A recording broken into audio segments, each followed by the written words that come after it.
pero es que... Mira, si a ti te molesta que yo hable del país... No, deja pero de si no es hablar. que me moleste. No, pero Antonio, si no es que me moleste, creo que estás dándole... Pero ¿cómo le voy a dar la importancia? Fíjate, mira, el periódico El País ha sido nada menos que el órgano que ha tenido en España la hegemonía cultural de estos 10 años. Literarias, lo que pasa es que esta es quizá más política, pero que también tiene que ver con escritores, que quizá ahora ya ha pasado de moda, pero que durante una época se especulaba con que el periódico El País tenía una gran fuerza en el sector literario, hasta el punto de que condicionaba los certámenes de los que se hablaba o no se hablaba. O por lo menos eso es lo que decían los enemigos de este periódico, y en particular el Cultural, ya que mencionaba antes a Señor Son, hizo una campaña contra esto muy fuerte.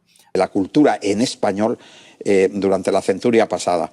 Y naturalmente yo me esforcé desde el primer momento en que no la aduana cultural, que la tenía entonces otro periódico, pero por lo menos que una parte de esa aduana le correspondiera al periódico donde yo estaba. Pero el ejemplo más grande llegó en el año 2000, gobernaba el Partido Popular, por tanto la ministra de Cultura era doña Pilar del Castillo, se organiza un evento muy importante que es la Feria de Guadalajara, allá en México, que está dedicada en gran medida a España, y en el texto promocional de grandes autores españoles, el texto que hace el Ministerio de Cultura, teóricamente, por tanto, del Partido Popular, podríamos pensar, es totalmente una enumeración de los periodistas que son en la práctica los que escriben libros para Alfaguara o escriben columnas en el diario El País, pues como el señor José Millás, etcétera. Entonces, claro, eso provoca una reacción muy hostil. La gente dice, oye, pero ¿por qué la selección de los que, según el Ministerio de Cultura, son los grandes escritores españoles, son casualmente los escritores que son la señora Elvira Lindo, la señora tal, los que son casi todos los que tienen alguna vinculación de una manera u otra, he mencionado a Vázquez Montalbán, etcétera, con el grupo, digamos, El País. Y esto se rompe porque en esa feria participa Sánchez Dragó, pero sobre todo un muy joven don Juan Manuel de Prada, y Juan Manuel de Prada lo suelta en la feria. Dice de repente, bueno, veo que el texto que ha hecho el señor Fernando Vaz del Ministerio de Cultura ha enumerado una serie de escritores que creo que obedecen más a una lógica de empresa que de lo que somos nosotros. Habló de cainismo cultural, de cómo la lucha de empresas estaba enturbiando e impedía que se promocionara. O sea, se habla de Julio Llamazares, se habla de Javier Marías, de gente que, Muñoz Molina, todos los que se citan son todos de una manera u otra los del País. Manuel Vicen, y en cambio no se cita a los que escribamos en otros periódicos o no estamos vinculados de ninguna manera a nada que tenga que ver con el diario El País. Eso es lo que anunció entonces Juan Manuel de Prada, y hubo una...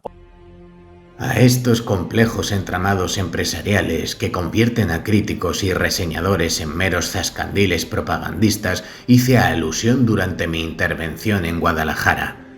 Creo que este fenómeno de suplantación de la balaya artística por la mera propaganda mediática, y desde luego no todos los medios de comunicación poseen la misma capacidad propagandística, es la gran discusión pendiente de nuestra cultura. Una discusión que hasta hoy ha sido escrupulosamente ensordecida o relegada a arrabales de marginalidad. Cada vez que un escritor alza la voz para pronunciar esta verdad palmaria, enseguida es acusado de respirar por la herida o de ser un mediocre resentido. En los últimos años hemos asistido a la implantación de una feroz tiranía cultural que ha impuesto un falso canon literario más deudor de las conveniencias corporativas, ese abominable amasijo de circunstancias ideológicas y comerciales, que de la valía artística. Portada de La Razón, que era él con la cara de Pilar del Castillo diciendo: el Ministerio de Cultura le baila el agua a El País. Es verdad que vamos en una época en la que Internet tenía menos fuerza y que el periódico, por tanto, era algo que podía influir mucho al éxito o no éxito de un libro. Creo que hoy eso ya no será así. ¿Pero crees que pudo ser así? ¿Que pudo haber una etapa en España en la que el éxito o no éxito de unos novelistas dependía de un periódico y, si compramos lo que decía Cultural, hasta el punto de que la cultura española a nivel de novelistas estaba sometida a un periódico? Pues sí, viendo el poder de los medios de comunicación incluso hoy en día, es bastante posible que así fuese en una época en la que, como tú bien has dicho, las novelas no solo dependían, no dependían de Internet, sino dependían de la publicidad que se le pudiese hacer en la prensa escrita. Con lo cual, estoy bastante convencido que así era y probablemente de Prada tenía razón en lo que decía. Lo curioso es que, de acuerdo a lo que estaban denunciando, un gobierno cuya ideología no era precisamente del todo afín a la de ese periódico, hacía caso, porque había hecho una reseña y citando a los autores que coincidían, según lo que querían dar a entender, con los amigos de ese periódico en contra del resto. Sí, eso es lo curioso de todo. Pero bueno, a lo mejor igual es porque también era el único periódico con esa fuerza. Muy numerosos periodistas que tenían más merecimientos que yo para estar en este sillón, y quiero citar sobre todo algunos de mi periódico, que es ABC, como es el caso de Jaime Campmany, periodistas de el calibre, por ejemplo, de Manuel Vicent, de Carlos Luis Alba. Si es por merecimientos, están todos los que ha citado Luis María, por cierto, apropiándose. Yo me siento muy satisfecho de un colaborador y compañero en El País como Manuel Vicent para el elenco de colaboradores de ABC.